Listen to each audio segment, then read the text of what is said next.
बच्चों बहुत बहुत स्वागत है आज की वीडियो में। आज की वीडियो में हम बात करने वाले हैं कुछ सुचालकों के ऊपर। उससे पहले हम देखेंगे एक अनंत लंबाई की कुचालक वैद्युत आवेशित प्लेट के कारण किसी बिंदु पर वैद्युत क्षेत्र की तीव्रता।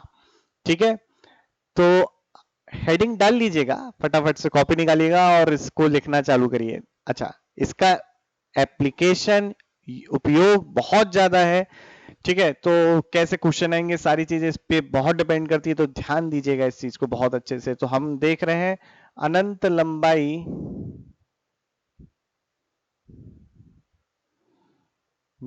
की शीट की वजह से कि कुचालक आवेशित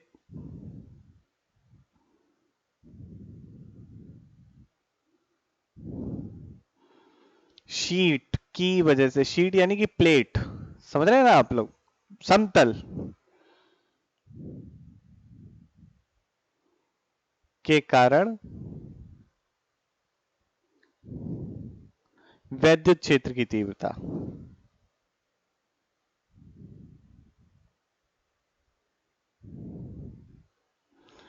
ठीक है जी, इसको देखना है। अब अगर आपकी अनंत लंबाई की प्लेट है, यानी कि ये मान लेते हैं कुछ इस तरीके की प्लेट है और ये बेटा कंटिन्यू है, यानी कि मैंने दिखाया इसका सेक्शन ये ऊपर इंफिनिटी अनंत तक जा रही है, इस तरीके से भी अनंत तक फैली हुई है हर जगह। तो इसकी लंबाई जो है, इसका आकार है, अनंत है। ठीक है, तो ऐसी परिस्थिति में अगर आप किसी भी बिंदु पर इस प्लेट की वजह से वैद्युत क्षेत्र की तीव्रता की दिशा देखेंगे, मान लीजिएगा मुझे बिंदु, इसको मैं ले लेता हूं बिंदु P पर वैद्युत क्षेत्र की तीव्रता की दिशा देखनी है और इसका मान ज्ञात करना है। तो पहले दिशा की बात करते हैं, तो ध्यान से समझिएगा। जैसे ये प्लेट है ना बेटा, अब प्लेट पे मान लेता हूं मैं ये कोई पोर्शन है। ठीक है, ये P बिंदु तथा प्लेट के ऊपर लंब जो है ये वाली रेखा हमारा बता रही है ओपी रेखा, इससे ऊपर मान लेता हूं कोई DQ चार्ज होगा। ठीक है, इस प्लेट के ऊपर उपस्थित कोई DQ चार्ज है, छोटा सा चार्ज है DQ। इसकी वजह से वैद्युत क्षेत्र की तीव्रता इधर आएगी। इसी के ठीक इतनी दूरी पर सेम चार्ज और एग्जिस्ट करेगा, तो उसकी वजह से वैद्युत क्षेत्र की तीव्रता DE इधर आएगी। तो आप देखें कि इनके ऊर्ध्व घटक तो एक दूसरे को कैंसिल कर देंगे, समाप्त कर देंगे, लेकिन इनके क्षैतिज घटक बचेंगे। तो कुल मिला के इसी तरीके से DQ ये कहीं भी हो सकते थे। इस प्लेट की सममिति के कारण हम कह सकते हैं कि बिंदु P पर वैद्युत क्षेत्र की तीव्रता प्लेट के लंबवत होगी। वैद्युत क्षेत्र की दिशा जो है प्लेट के कैसी होगी, लंबवत होगी। अब कितनी होगी इसकी गणना करनी है। उससे पहले हम आपको बता देते हैं बच्चों कि यहां पर जो आवेश है, आवेश वो आपका पूरे तल पर वितरित है। तो यहां पर एक डेंसिटी आएगी या घनत्व, तो हम कहेंगे सिग्मा जो है प्रति एकांक क्षेत्रफल पर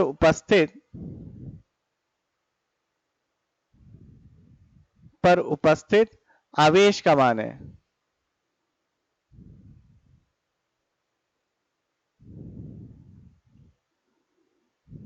आवेश है बेटा ये, ठीक है, सिग्मा। अब इस सिग्मा है, अब देखिए प्लेट इस तरीके से, ठीक है, तो आपका कुल कितना आवेश होगा, कुल कितनी वैद्युत क्षेत्र आएगा, इसकी गणना कर लेते हैं। अब देखिए, तो मैं आपको दिखाता हूं कि ऐसी परिस्थिति में हमें एक गॉसियन सरफेस भी चाहिए होगी। वो गॉसियन सरफेस क्या माने, जो सिमेट्री दे। तो हम यहां पे मानेंगे एक सिलेंडर, एक सिलेंडर ले लिया मैंने इस तरीके से। ठीक है, इस सिलेंडर का बेटा जो आपका ये वाला पृष्ठ है, समतल पृष्ठ या क्रॉस सेक्शनल एरिया जिसे कहते हैं, अनुप्रस्थ कटान का क्षेत्रफल, हिंदी में बोलते यही है ना, ये है S, और यहां पर S, और पीछे भी इसी तरीके से बाहर की तरफ निकला हुआ है। ठीक, इस तरीके से। अब आप देखें कि इस बिंदु P पर वैद्युत क्षेत्र की तीव्रता जिस तरीके से यहां पर E है, उसी तरीके से इस बिंदु पर भी वैद्युत क्षेत्र की तीव्रता E ही होगी। यहां पर भी क्षेत्रफल S ही होगा। ठीक है बच्चे, अब ये भी क्षेत्रफल जो अनुप्रस्थ कटान का क्षेत्रफल है, यानी कि जैसे क्रॉस सेक्शनल एरिया हम लोग कह रहे हैं, जैसे ये पेन इसको काट दूं तो ये वाला जो एरिया आएगा इसे हम कहेंगे क्रॉस सेक्शनल एरिया, इसका मान इसका भी ऐसा रहेगा। तो अब इस पूरी सतह के अंदर एनक्लोज्ड या परिबद्ध आवेश, एनक्लोज्ड चार्ज का मान कितना होगा? तो वो क्यू एनक्लोज्ड बेटा जो होगा आपका वो क्या होगा? सिग्मा, और कितनी सतह है? एस। एक बात ये समझ में आई। अब गॉस के नियम का प्रयोग करना है तो वहां पे हमें लिखना होता है कि क्यू एनक्लोज्ड बराबर सिग्मा बाई एप्सिलॉन नॉट, माफ कीजिएगा, क्यू एनक्लोज्ड बराबर आपका, माफ कीजिएगा, फाइनाइट, सॉरी, फाइनाइट बराबर आपका जो होता है वो बराबर होता है Q enclosed by epsilon not. ठीक है, फाइनाइट क्या होता है? Q enclosed by epsilon naught, ये हमें पता है। इसका अब हमें फाइनाइट यानी कि कुल कितना इसमें से आपका जो फ्लक्स है वो निकल रहा है उसका मान हमें देखना पड़ेगा। तो फ्लक्स किन किन सतह से हम देखेंगे भाई? पहली आपकी जो है ये वाली सतह है जो वक्रीय पृष्ठ है वो, तो यहां पर इस वक्रीय पृष्ठ के लिए जो एरिया वेक्टर होगा, लेट अस से इसे हम कह रहे हैं बेटा S1, ये है, और इस दिशा, इस पर वैद्युत क्षेत्र की तीव्रता ये है, तो इन दोनों, इसे मैं कह रहा हूं इस वक्रीय पृष्ठ से निकलने वाला फ्लक्स का मान φ2 है। तो आप देखें कि जो एरिया वेक्टर है, जैसे S1 की जगह चलिए A1 कह दे रहा हूं, ये एरिया वेक्टर जो है A1 और जो इलेक्ट्रिक फील्ड है उनके बीच में 90 डिग्री का कोण है, तो फ्लक्स क्या हो जाएगा भाई? फ्लक्स तो डॉट प्रोडक्ट होता है, तो फ्लक्स फ्रॉम कर्व्ड सरफेस कितनी हो गई? ये हो गई E डॉट A1, और ये दोनों आपस में 90 डिग्री पे हैं, तो cos 90 जीरो होगा, तो ये हो गया जीरो। कर्व्ड सरफेस से फ्लक्स जीरो निकल रहा है।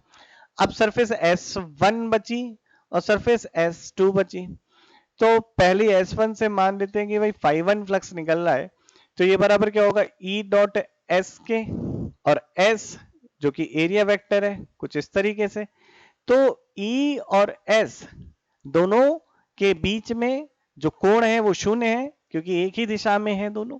तो ऐसी परिस्थिति में जो फ्लक्स हो जाएगा वो हो जाएगा E इंटू एस φ2, यानी कि ये जो ये वाली सरफेस है, ये आप देख रहे हैं ना, हाँ, इसको जो मैंने आउटलाइन किया है भाई, अनुप्रस्थ कटान तो सेम है, तो अगेन एरिया वेक्टर यहां पर कहा होता है? बाहर की तरफ, S2 इधर, तो E डॉट S2 जो कि पुनः E S हो जाएगा, और बीच में cos जीरो आएगा, cos जीरो का मान तो 1 होता है।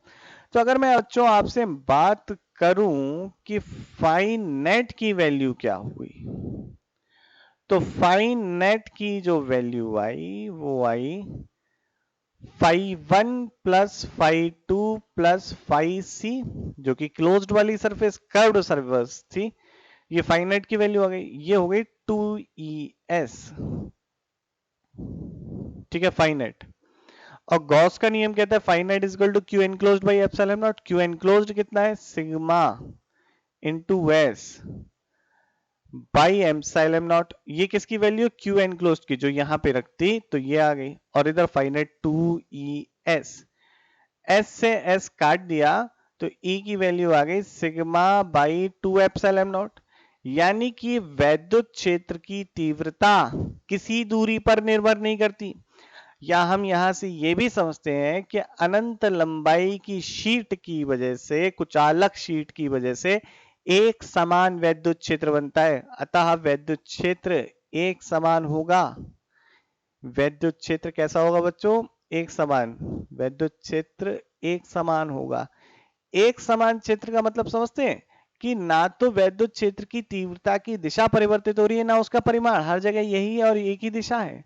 यानी कि वैद्युत क्षेत्र रेखाएं कैसी होंगी, इसकी भी चर्चा करते हैं। अतः वैद्युत क्षेत्र एक समान होगा। तो अब बात कर रहे हैं कि भाई वैद्युत क्षेत्र की रेखाएं, बल रेखाएं अगर हम बनाना चाहें तो वो किस प्रकार की होंगी?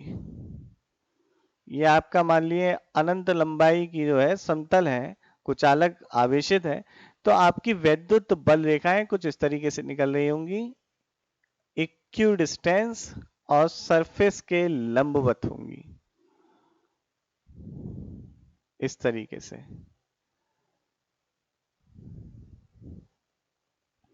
सबका परिमाण भी समान होगा, इस तरीके से एक समान होगी, या फिर ज्यादा अच्छे से प्लेट हटा के दिखाऊं तो कुछ इस तरीके से वैद्युत बल रेखाएं बनेंगी। ये क्या प्रदर्शित करती है अगर समान दूरी पर है, यानी कि मैग्नीट्यूड एक हर जगह सेम है और एक ही दिशा में, यानी कि एक ही दिशा में आपकी वैद्युत क्षेत्र की तीव्रता है, तो ये कैसा क्षेत्र कहलाता है? एक समान वैद्युत क्षेत्र। एक समान वैद्युत क्षेत्र। तो बेटा कुचालक प्लेट की वजह से जो वैद्युत क्षेत्रफल की तीव्रता आई, वैद्युत क्षेत्र की तीव्रता आई, वो आई sigma by 2 epsilon not. Sigma क्या है यहाँ पर? वैद्युत प्रति एकांक क्षेत्रफल पर उपस्थित आवेश का मान, जैसे हम और क्या बोलते हैं? सरफेस चार्ज डेंसिटी, ठीक है, समतल आवेश घनत्व, ठीक, या सतहीय आवेश घनत्व। अब बेटा नेक्स्ट लेक्चर में मैं आपके साथ डिस्कस करूंगा कि सुचालक को अगर हम आवेश देते हैं तो उस पर क्या होता है, फिर अगर सुचालक को इलेक्ट्रिक फील्ड में रखते हैं, यानी कि वैद्युत क्षेत्र में रखते हैं, तो क्या होता है। ये 3-4 बातें जानते हैं। उसके बाद किसी आवेशित सुचालक पिंड के कारण वैद्युत क्षेत्र की तीव्रता क्या होगी, इसको भी जानना है। तो मिलते हैं नेक्स्ट लेक्चर में बच्चों। जब तक मेहनत से पढ़ते रहें, स्वस्थ रहें, अपना और पूरे परिवार का ध्यान रखें और व्युत्पत्ति से जड़े रहें ताकि आपकी पढ़ाई ना रुके। ऑनलाइन भी बिना किसी शुल्क के उच्च गुणवत्ता की व्युत्पत्ति के साथ होती रहे। जय हिंद।